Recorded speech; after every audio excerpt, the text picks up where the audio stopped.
Hello, c'est HR, votre chroniqueur. Alors ça y est, j'ai été voir au cinéma le film Hurry Up Tomorrow. Premier film mettant en vedette l'artiste connu sous le pseudonyme Weeknd.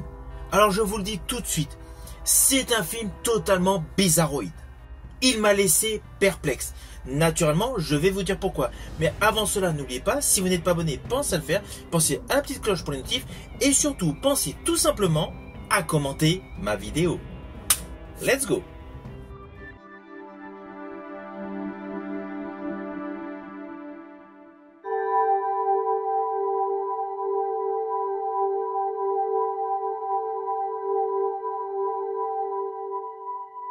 Alors tout d'abord, fiche technique de ce film. C'est un film dramatique qui dure approximativement 116 minutes et c'est une coproduction américaine et canadienne qui est réalisée par Trey Edward Shurts avec une musique naturellement de The Weeknd.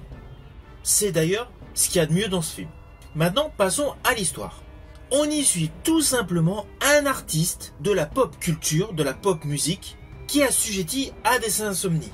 L'histoire est extrêmement simpliste sur le fond. Ceci dit, dès l'ouverture de ce film, la réalisation est particulière. Sans voir d'image, on entend la voix d'une femme qui dit « je te quitte », on comprend aisément que c'est le personnage interprété par Jenna Ortega. Parallèlement, on découvre le chanteur Abel Tesfaye, connu sous le nom de The Weeknd, qui se prépare à la manière d'un boxeur pour rentrer sur scène. Alors oui, il y a une levée de poids, quelques frappes dans une ceinture, il met son peignoir et arrive sur scène, et là, comme le précise après un de ses coachs dans le film, on entend sa voix d'ange. Alors sur le côté musical, rien à dire. Tout le film est une pure réussite. Pourquoi? C'est assez logique. Le protagoniste principal est un artiste accompli dans cette discipline, et ses tubes sont connus de tout le monde. Donc toute la partie qui fait totalement concert est réussie. Ceci dit, en parallèle, on y suit dans un premier temps le personnage interprété par Jenna Ortega. On la voit donc pendant le premier concert dans une maison au cœur d'un paysage enneigé en train d'y mettre le feu. Par la suite, elle s'enfuit, elle va dans une station-service, elle vole de l'essence, ainsi de suite. Alors ne vous inquiétez pas, je n'irai pas plus loin sur les lignes scénaristiques de ce film, je ne veux pas du tout vous spoiler. Mais voilà, au début ce film comme s'il y avait deux histoires. L'histoire pour le chanteur et l'histoire pour la jeune femme. Mais on va pas se mentir, le film est extrêmement confus. La réalisation est très particulière. Et j'estime qu'il y a beaucoup trop de zoom dans ce film. Et c'est vrai qu'au final, une fois qu'on a vu la totalité du film, ces zooms incessants étaient identifiables dès le début, avec le zoom prolongé sur le regard du chanteur. Enfin, plus précisément, un œil. Ainsi, toute la mise en scène va en laisser plus d'un perplexe. Les cuts semblent à l'arrache. Ah oui, il y a des rotations de caméra qui sont extrêmement bien calibrées. Il y a l'utilisation de drones, c'est évident. Mais le montage s'en fait à la serpe. Le montage ne fait pas du tout professionnel. Alors c'est le style qui veut ça. Mais du coup, cela confère à ce film un côté psychédélique. De ce fait, la réalisation paraît totalement inégale. Il y a un côté où l'esthétique est purement maîtrisée, avec des rotations focales totalement innovantes, mais le montage saccadé avec les couleurs contrastées en font un film patchwork. Alors c'est clair, l'objectif était de faire une innovation dans le 7e art, pour permettre aux spectateurs d'être en totale immersion. Mais in fine, tout cet amalgame d'images déroute totalement, et du coup, on s'y perd dans l'intrigue.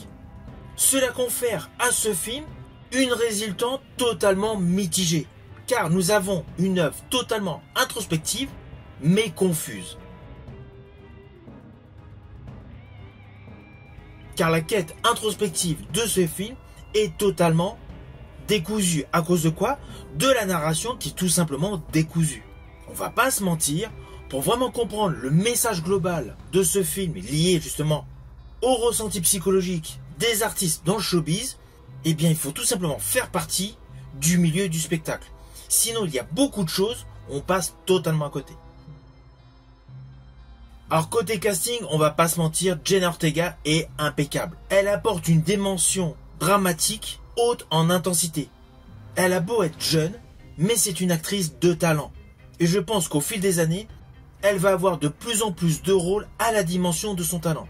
Cependant, la performance d'Abel Tesfaye est totalement décousue. Artiste, ok, il est impeccable. Chanteur, il n'y a rien à dire. Mais sa composition d'acteur laisse totalement à désirer.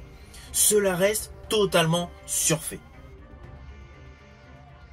Alors au final, le film avait un potentiel de dingue, mais laisse totalement perplexe. Il y a certes la bande-son qui est royale, le jeu d'actrice de Jenna Ortega qui est impeccable, mais l'histoire semble totalement décousue, même si le message global est louable. Mais le côté psychédélique, à force de vouloir mettre beaucoup d'images avec des couleurs totalement tonitruantes, cela perd totalement le spectateur. De ce fait, je pense clairement que ce film ne rencontrera pas du tout son public. Si vous avez aimé ma vidéo, n'oubliez pas, petit pouce vers le haut, pensez au partage. Quant à moi, je vous dis à bientôt pour une prochaine vidéo.